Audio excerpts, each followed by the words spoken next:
Welcome to the Wolfpack Pictures presentation of Under the Skin.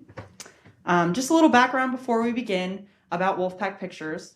Wolfpack Pictures is a film collective run by graduate students here at North Carolina State University with the help of Dr. John Stadler.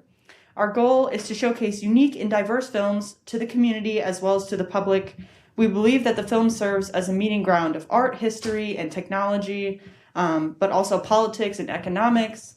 Such engagement is not limited to what is on the screen, but extends to where and with whom the screening takes place. So to learn more about Wolfpack Pictures and to keep up to date with us, you can follow us on our social media accounts at Wolfpack_Pics, P-I-C-S. If you like the film and discussion today, be sure to come back for our showing of Playtime. Oh, the poster's gone, but Playtime, presented by CRDM PhD student Chance Lackerwitzer on March 24th at 7 p.m. in this room. Discover the funny side of life's every moment. During this year, we're screening 7 films that are linked to the theme of cinematic space. Coming out of a year of separation, both physical and social, boundaries of space are felt more intensely, and now is a prime time to examine our spatial relations.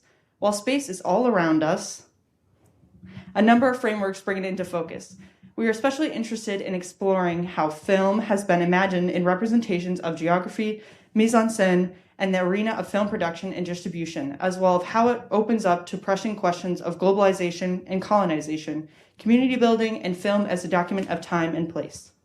We invite you to think about the significance of space in each film, while also considering how space is used and changed throughout the film. Now for a little bit of information about our presenter for the film tonight. Josh McCormack is a first-year graduate student in the English MA Film Studies program. He graduated from UNC Asheville, where he received his bachelor's degree in mass communication. Since graduating, he's had the opportunity to write film reviews and analysis for the NC News outlet and on his personal blog. Be sure to check it out at grindhouse-reviews.blogspot.com. Little shout out there. Under the Skin was released in 2013 and directed by Jonathan Glazer. The film follows an unearthly creature disguised as a human female who drives around Scotland attempting to lure unsuspecting men into her van. Once there, she seduces and sends them into another dimension where they are nothing more than meat. Following the screening, Josh will be leading a brief discussion with the audience. If you want to, we have a sign-in sheet down there if you didn't already do so last week. Just so we can send out emails to you guys, keep you updated with things. But yeah, having said all that, Josh McCormack, everybody.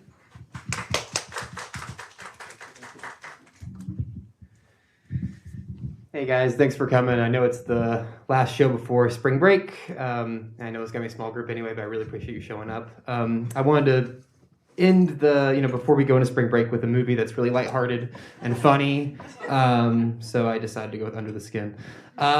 So for those who haven't seen this film, it is just a warning. It is a bit of a disturbing film, but I did want to go through just some things to look out for. This will be kind of a short opening. I'm more interested in what you guys see in the film. So yeah, let's get started. So Under the Skin, directed by Jonathan Glazer, as Lindsay already said. The first space I wanted to talk about in the film that is really important is the idea of the van. And the film's first half or so takes place from within this van. We follow Scarlett Johansson's character, who's only named the female, through the van. And as I said here, hidden cameras were used to capture interactions within the space of the van.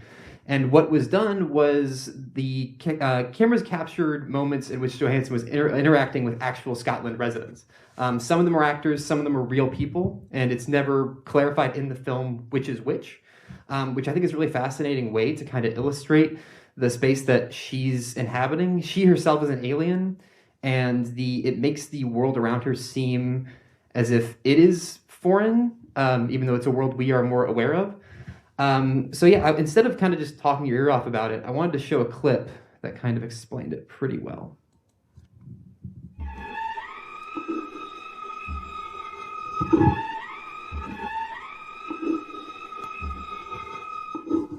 the simple central story idea of the film, this alien becomes sort of infected with the sense of identity. I wanted that character to be in disguise. I like the idea of taking somebody who was well known and putting them in disguise. And that had to be, how do we shoot that? Let's do that with hidden cameras. Let's do that so we can really film her walking down a street and nobody knows it's her. For me, it was absolutely thrilling. When we first started doing that kind of covert stuff, you become incredibly self-conscious. All those things are just kind of life happening around this character. Scarlett's character was interacting with real people who were completely unaware that they were in a fictional film. We were shooting half an hour unbroken takes of improvised dialogue with 8 cameras simultaneously, which is like a feature's worth of photography. We had to build a whole ecosystem that's basically all the components of a camera that could either be stuck together or separated and used in a number of different modular ways. And you've got nobody shouting action, cut, reset. None of those normal constraints exist. The set is there, you're in it, but the rest of it all comes from the outside and reality. This is one of the one-cam sensor units. This has got a large cinema-style lens mount on it. It had to be able to work in all these different scenarios, whether it's in a vehicle, on a motorbike. In the nightclub and in the shopping center, we were filming the people and her with these hidden cameras. Our character was dropped into the real world, and we were, at that point, documenting what happened.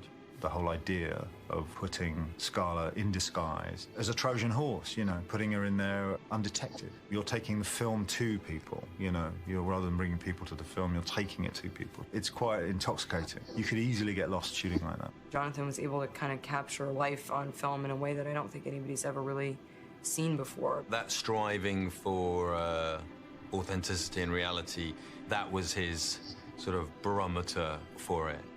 You start with a feeling, and then you grow images out to try and describe that feeling, and then you try and turn those images into a story. What it gets you, again, is something that you have almost never seen in cinema.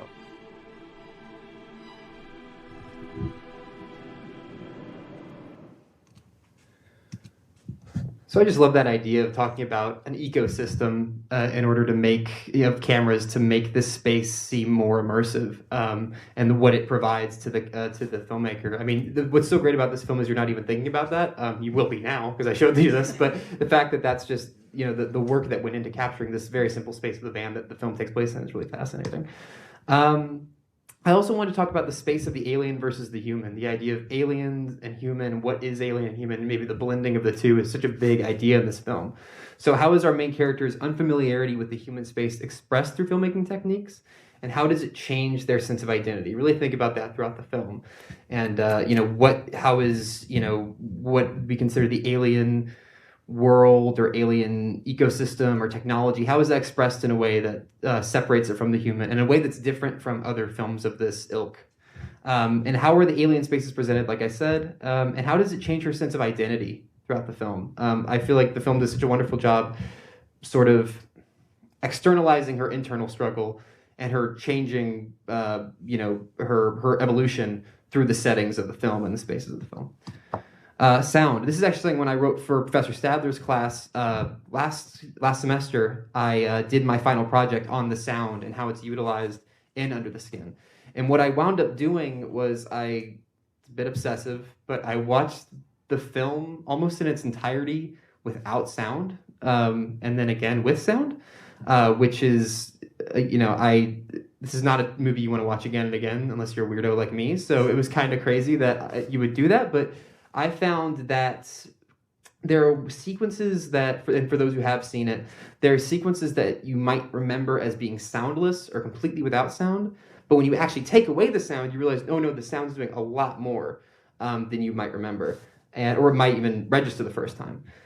So how is sound utilized or not, as I said, to illustrate the spaces in which our characters inhabit and what separates, again, the human from the alien soundscapes?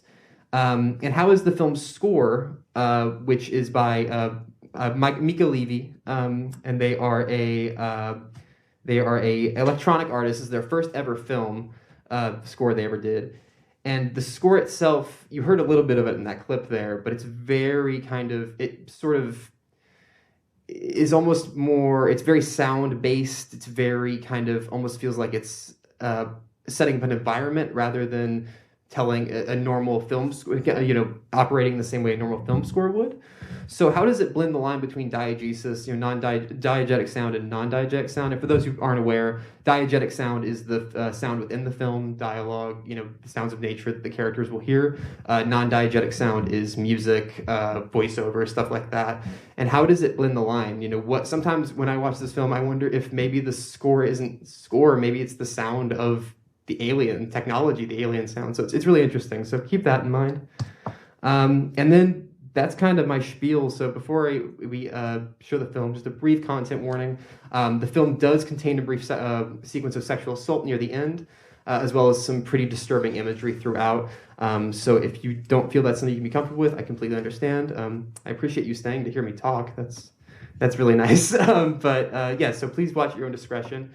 And enjoy the film. And then I'll be hosting a quick Q&A afterwards. And thanks for coming, guys. Really appreciate it.